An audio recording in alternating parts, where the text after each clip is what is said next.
Здравствуйте, дорогие друзья! Сегодня мы хотели бы поговорить о наших трудовых мигрантах.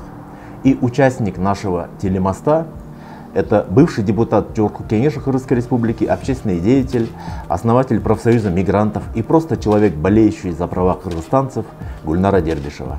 Добрый день, Гульнара Толубаевна. Добрый день, Ильдар.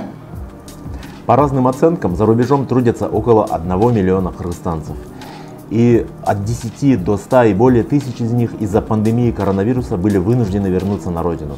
Как обстоят дела у трудовых мигрантов, оставшихся в стране пребывания, и как происходит реинтеграция возвратившихся в Кыргызстан соотечественников?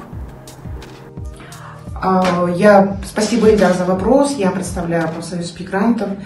Мы занимаемся защитой трудовых прав мигрантов. По нашим последним данным, около 10 до 30% наших трудовых мигрантов смогли все-таки с момента начала пандемии коронавируса прилететь обратно, и все-таки более 70% трудовых мигрантов у нас остались в стране приема. Самой большой страной приема на сегодня для нас является Российская Федерация.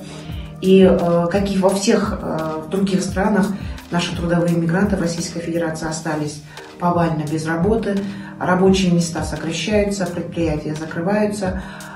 И в связи с этим наши мигранты остались изолированными в своих тесных маленьких квартирах, где живут по много мигрантов, где есть очень большой риск заразиться COVID-19.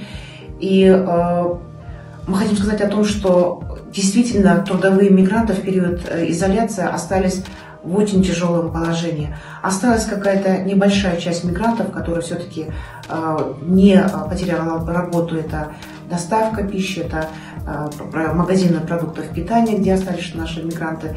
И все остальные сектора, где трудились мигранты, это строительство, это ЖКХ, это клининговые компании, это секторы обслуживания, все они были закрыты. И даже несмотря на то, что очень многие мигранты все-таки у нас находились в России легально, имели трудовые договора с работодателями, несмотря на это, работодатели без предупреждения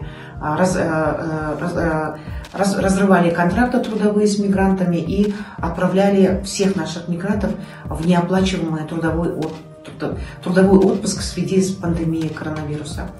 Касательно реинтеграции наших мигрантов, к сожалению, в Кыргызстане наших мигрантов никто не ждал. Об этом надо сказать открыто и откровенно. У нас в самой стране очень большая нехватка рабочих мест, высокий уровень безработицы, и то большое количество мигрантов, которые сейчас уже приехало, это по оценкам Государственной службы миграции порядка выше 10 тысяч, от 10 до 18 тысяч мигрантов уже вернулось в Кыргызстан. На сегодня их рабочими местами наше правительство не сможет обеспечить, потому что, к сожалению, я хочу сказать о том, что плана оперативного антикризисного плана по приему трудовых мигрантов в страны отправления нету, к сожалению. И очень многие мигранты, по нашим опросам, которые мы сейчас с ними проводим, это порядка 70% вернувшихся мигрантов, они ждут, когда откроются границы, и хотят вернуться обратно в Российскую Федерацию. Гульнара Толубаевна, на ваш взгляд, достаточно ли правительство Кыргызстана предпринимает меры для минимизации негативного воздействия нынешней ситуации на положение мигрантов, как вернувшихся в Кыргызстан, так и находящихся по месту работы? Нет, конечно, о том, что правительство ничего не делает, мы не можем так сказать. Например, представительство Государственной службы миграции в Российской Федерации, в городе Москве, очень оперативно работало по оказанию гуманитарной и продовольственной помощи нашим мигрантам, которые остались изолированы в своих квартирах, в тесных, где жили от 8 до 15 человек. Очень много других гуманитарных благотворительных организаций также помогали нашим мигрантам. В основном это была продуктовая помощь и помощь обеспечения масками, антисептическими препаратами. Да? Но что касается мигрантов, которые уже вернулись, и семьям мигрантов, ну, например, в это же время правительство Кыргызской республики заключало договор, скажем, с другими странами о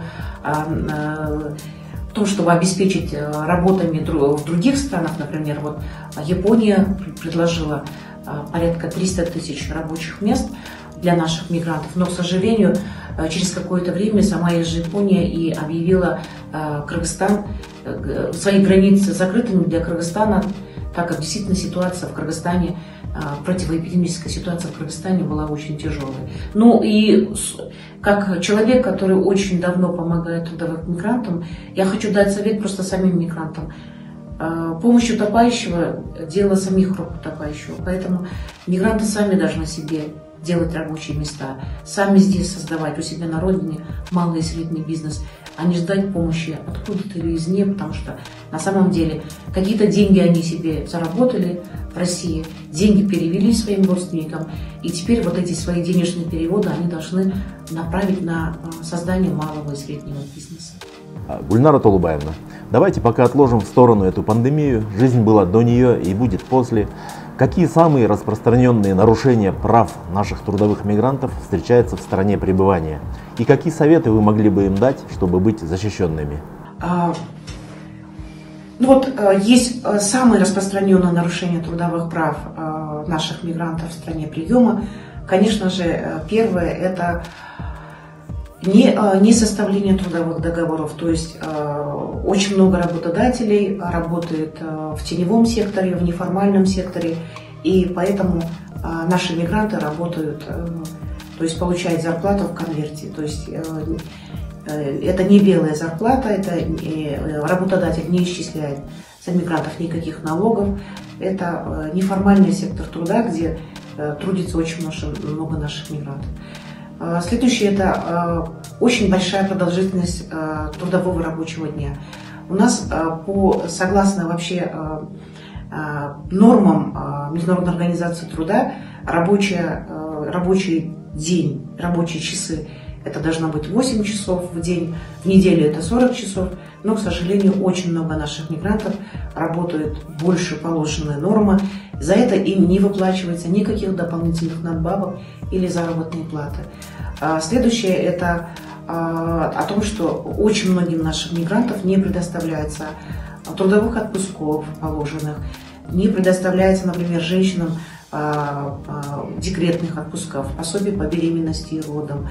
И очень часто работодатель не хочет брать на работу женщин, тем более если он узнает, что она еще и беременна или в детородном возрасте, то обычно работодатель таких мигрантов, женщин на работу не принимает. Также очень много нарушений это у нас в сфере техники безопасности на рабочем месте. Очень много наших мигрантов получают трудовые увечья на рабочих местах, это вот в строительном бизнесе, на заводах. И зачастую работодатель после получения трудовых увечий не заботится о том, чтобы мигрант получил компенсацию за трудовые увечья. И очень часто наши мигранты после получения трудовых увечий возвращаются в Кыргызстан и выходят, получают группу инвалидности уже по возвращению. Но наш совет, конечно же, это прохождение предмиграционной подготовки перед отъездом. То есть прежде чем любой мигрант, если планирует он уехать на заработки, он должен пройти короткий курс предмиграционной подготовки, куда войдут базовые понятия, как подготовка к отъезду, пересечение границ, заполнение миграционной карты, поиск работы, защита трудовых прав, найм жилья и так далее.